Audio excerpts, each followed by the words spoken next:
بهشمش، قطوش، شخلوط، شعال، صشعيف، بخله لشطوش، لشكش ليعوش، داعش. لم تطرح الكلمة على أنها تشبه تعاويذ سحرية، بل على أنها اختصار لجملة هي الدولة الإسلامية في العراق والشام. هذا في اللغة العربية، فكيف يلفظ الاسم في الإنجليزية؟ في الحقيقة فإن الاسم لا يعرب كما هو، كأن يلفظ داعش، كما هو الحال بالنسبة لتعريب مصطلح تنظيم القاعدة. A message from Al-Qaeda. Al-Qaeda has always been very Abandon Al-Qaeda. That Al-Qaeda is going back. يلفظ اسم داعش بالإنجليزية ISIS، كاختصار لترجمة الدولة الإسلامية في العراق والشام. To which ISIS could be Against ISIS. To combat ISIS. Against ISIS. Rejecting ISIS. الترجمة الحرفية لجملة الدولة الإسلامية في العراق والشام يجب أن تجعل من اختصارها مختلفا: Islamic State of Iraq and the Levant، أي ISIL. تم استبدال كلمة الشام ليفنت بسوريا سيريا لتصبح آيسيس. فلماذا آيسيس؟ وما أصل الكلمة؟ آيسيس آلهة عند المصريين القدماء، وهي التي ولدت هورس وفق اللفظ بالإنجليزية، وهو الابن المقدس للثالوث المصري القديم. يطلق على عين الشيطان والتي ترى كل شيء وتسيطر على كل شيء اسم عين هورس، وهي الرمز الماسوني الموجود على الدولار الأمريكي. ويعد هورس المفهوم الماسوني عن المسيح. هورس إذن هو الابن المباشر لآيسيس. الحجر الأخير في قمة هذا الهرم مفقود دائما، ووفق مقيمي شعائر عبادة الشيطان في العالم، فإن الضوء الساطع حول عين هورس هو ليس ضوء الشمس، بل من نجم سيريس. وجاء في كتابات ريبل بالفور أن عودة هذا الحجر إلى قمة الهرم سوف تعني حسب النبوءات عودة المسيح الدجال. هذا البحث عن أصل كلمة آيسيس إذن إلى عين الشيطان وطقوس عبادته. فماذا عن تلك الطقوس؟ Syria nowadays is the center of the world's attention.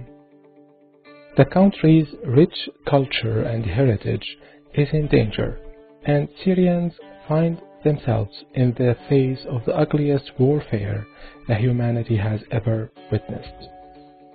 So what is really going on in Syria? Mass media assumes it's a civil war, which was triggered by the so-called Arab Spring. The Arab Spring is a brand which was invented to represent the free will revolt of people in the Arab world against their oppressive governments. Politicians and influential media adopted this brand and promoted it intensively. The campaign used elements of exaggeration, hate, anger, and grudge to paint an image of what people want. This resulted in the collapse of governments in Tunisia, Libya, Yemen, and Egypt, while other countries like Iraq, Lebanon, Sudan, and Palestine were already preoccupied with their internal problems. Ironically, while republics in the Arab world collapsed, monarchies that enjoy wealth in addition to US military presence were unaffected by the breeze of the spring, with the micro exception of Bahrain, where things went briefly out of control. In Syria, the brand did not have the same success, and the makers were not happy about it. An unprecedented flow of financing, arms, and intelligence turned the free will peaceful revolt recipe all of a sudden into an armed insurgency, sponsored publicized and controlled from abroad. The upgraded campaign mainly targeted uneducated Syrians in poor areas and villages with misleading information and promises. Borders of Turkey, Jordan, Lebanon, and the occupied land became a first-class terminal for foreign fighters coming from all over the world to join the holy war on the Syrian land. In addition to building refugee camps to complement their bad intention, Turkey and monarchies of Jordan, Qatar, and Saudi Arabia, under the wing of the United States, established training camps for insurgents and foreign fighters for the war against the Syrian state. Mass media resorted by all means to emotional manipulation using data from anonymous sources and fake eyewitnesses to influence the public opinion and turn it against the Syrian state. Speaking in the name of Syrian people, the West, led by the United States, with the assistance and funding of regional monarchies, invested in the human tragedy and held conferences and special events to embrace the armed groups, which they labeled opposition. At the same time, the United States and the European Union imposed more sanctions on the Syrian economy, in parallel to merciless attacks on the Syrian currency to suffocate and blackmail the ordinary Syrian citizen. Armed groups occupied entire neighborhoods and villages across the country and used civilians as human shields. They seized factories and oil fields, smuggled antiquities and heritage across the open borders. The Syrian infrastructure recorded billions in losses and destruction. Public institutions, universities, schools, and antiquities were also a primary target. According to estimations by the US Pentagon in 2014, there are around 2,000 operating armed terrorist groups in Syria, and as you have seen, they are not coming from thin air. For decades, Syrians enjoyed peace and stability, and terror has become part of their daily life.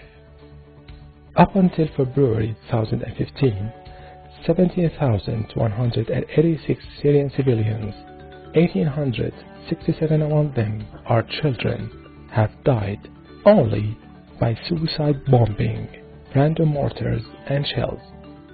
Those include parents heading to their jobs, newborns, students at their schools and universities, and many others. Due to the US and European Union sanctions, Syrians are living without power for more than 16 hours per day, and the Syrian pound has lost more than 70% of its original value.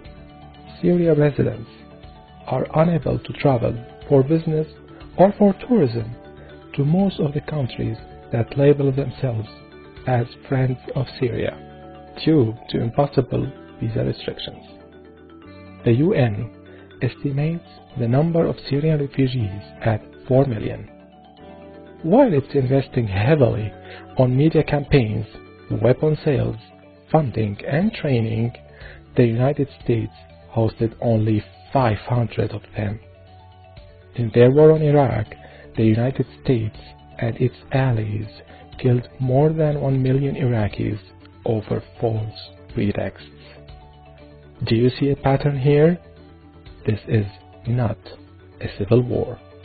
This is constructive chaos, proudly made in USA.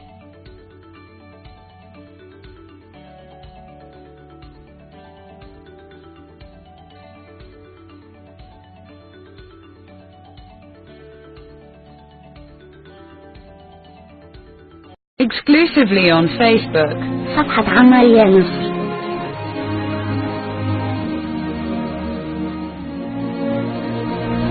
Last week, John McCain made headlines saying President Obama is directly responsible for Orlando. But once the left put on the heat, McCain got out of the kitchen. He did what we're used to. He folded like a cheap lawn chair and said he'd misspoken. John McCain didn't misspeak. Actually, he realized he had implicated himself. You see, John McCain, Barack Obama, and Hillary Clinton have been partners in creating and arming ISIS. Here are the facts. In 2011, John McCain was the lead voice in the Senate calling for arming of the so-called Libyan rebels to overthrow Colonel Gaddafi. McCain even traveled to Benghazi in April of 2011 and called them his heroes. Are you concerned about the people that are actually fighting for the opposition here? Any worries about them? Fighting for the opposition? They're my heroes. Just 1 year later, McCain's heroes used those weapons to kill Ambassador Chris Stevens and 3 other brave Americans. After McCain, Obama, and Hillary had turned Syria into a terrorist playground, they shifted their attention to equipping the opposition against Assad in Syria. A 2012 State Department memo clearly said the opposition to Assad was al-Qaeda in Iraq. That's right. The same terrorists who our soldiers have been fighting in Iraq became McCain's new heroes in Syria. In May of 2013, McCain traveled to Syria and was photographed with Syrian rebels, who may well have become leading figures in what would later be called ISIS. McCain returned to the United States and lobbied Congress to fund, arm, and support these al-Qaeda freedom fighters to the tune of $500 million. Last year we learned McCain's Syrian scheme yielded only 4 or 5 good rebels actually fighting Assad. There are only 4 or 5 U.S.-trained Syrian fighters on the ground fighting ISIS. Not 400 or 500. The rest took our training and weapons and became ISIS. Just this week, John McCain bragged about an additional $1.3 billion to provide weapons to more Syrian jihadists and to provide border security. Not in Arizona, but in Lebanon and Jordan. I'm Dr. Kelly Ward, and I'm running for the United States Senate because John McCain has equipped our enemies, put our soldiers in harm's way, and turned even our own American soil into a battleground. Arizona needs a senator who represents Arizona. Exclusively on Facebook. صفحة عمل يا نصر. Ich möchte Ihnen jetzt etwas zum Syrienkrieg erklären, weil den Syrienkrieg verstehen die meisten Leute überhaupt nicht mehr. Ja? Syrien, wenn ich meine Freunde frage, bei Ihnen ist es vielleicht anders, die sagen einfach Syrien, völliges Chaos. Ich komme nicht mehr draus, irgendwie alle bombardieren, ich weiß nicht warum. Grundsätzlich, meine Analyse, es gibt andere Meinungen, ich kann nur meine Analyse sagen, geht es natürlich, Sie sind nicht überrascht, um Öl und Gas. Es gibt hier im Persischen Golf ein Gasfeld und das ist das größte Gasfeld, das es gibt auf der ganzen Welt. Die Kataris haben einen Teil dieses Gasfeldes und sie haben mit der Türkei sich im Jahre 2009, das ist 2 Jahre vor Ausbruch des Syrienkriegs, getroffen und haben gesagt, wir würden gerne eine Pipeline bauen von diesem Gasfeld hier durch Saudi-Arabien und dann durch Syrien in die Türkei auf den europäischen Markt, weil die wollen das Gas uns verkaufen, ja, in Zürich und in München. Hier verdient man Geld. Gas in Katar bringt nichts. Und das Problem war, da mussten sie Assad fragen, ob er dabei ist, dass man eine Pipeline durch sein Land zieht. Und das war dann das Problem, dass Assad gesagt hat, nein. Er hat gesagt, nein. Das fanden die gar nicht gut, weil dieses selbe Gasfeld wird auch vom Iran zur Hälfte beansprucht. Das ist ein ganz spezielles Gasfeld. Da hat ein Land auf dieser Seite Zugang und der andere auf dieser Seite. Jetzt ist sofort klar, der schneller abpumpt, ist der Schnellere, ja. Das ist eine zusammenhängende Formation. Und dann haben die Iraner gesagt, ja, wir würden gerne diese grüne Pipeline bauen, haben dann wieder den Assad gefragt und der Assad hat gesagt, ja. Und so kompliziert ist es ja nicht. Der Iran möchte daher Assad an der Macht halten. Kuwait und Saudi-Arabien und die Türkei möchten Assad stürzen. That's it. Und wenn Sie es noch vertieft haben wollen, dann haben Sie im Hintergrund die Amerikaner und die Briten, die beschlossen haben, dass sie Assad stürzen wollen. Okay? Das heißt, sie haben einerseits eine Allianz der NATO-Länder, Großbritannien, USA und Frankreich, die Assad stürzen wollen, zusammen mit den Golfmonarchien Katar, Saudi-Arabien und Erdogan in der Türkei. Das sind die sunnitischen Länder, die wollen Assad stürzen. Und auf der anderen Seite haben sie den schiitischen Iran zusammen mit der schiitischen Hisbollah, die den Alawiten Assad an der Macht halten wollen. Und die Russen wollen Assad auch an der Macht halten, weil die Russen haben 2 Militärstützpunkte in Syrien. Und die Russen wollen auch nicht, dass das katarische Erdgas auf den europäischen Markt kommt, weil, und das weiß jeder, der Champions League schaut, da ist ja schon Gazprom.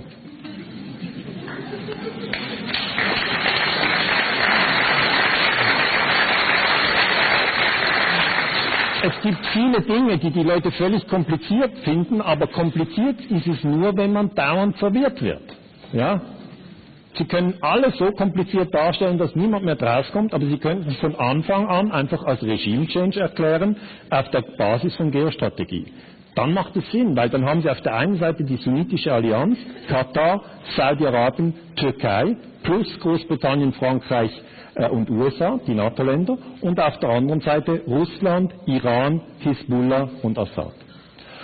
Und die ganze Geschichte spielt sich nun schon seit 4 Jahren ab. Wir haben 400.000 Tote und bei uns in der Schweiz und auch bei Ihnen in Deutschland, ich beobachte das ein bisschen, wird es nur so dargestellt, dass Assad einfach ein Schlechter ist, der Schlechter von Damaskus, ja.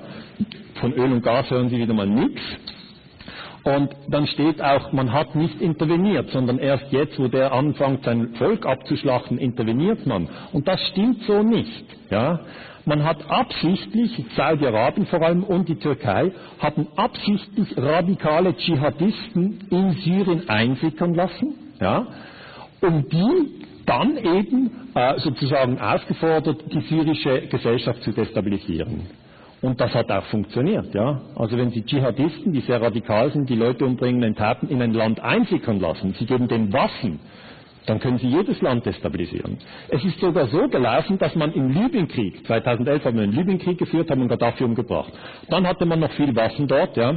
Dann hat man diese Waffen hier in die Türkei geflogen, auf die Luftwaffenbasis Incirlik, und von dort hat man dann die Al-Nusra-Front, die Freie Syrische Armee und Al-Qaida in Syrien, die sich dann IS nennt, bewaffnet. Bei uns wird das so erklärt, dass das Rebellen sind. Also der Begriff Rebell, ja, ist für uns gar nicht so schlecht, weil James Dean war ja auch ein Rebell. Wenn es heißt Dschihadist, dann ist es schon eher komisch, oder? Und das Komische ist, dass sich die NATO-Länder USA, Großbritannien und Frankreich auf der Seite der Rebellen, das heißt auf der Seite der Dschihadisten befinden. Wenn das die Bevölkerung herausfindet, ja, haben wir Feuer unterm Dach. Ja, weil es heißt ja immer, die NATO bekämpft den Dschihadismus.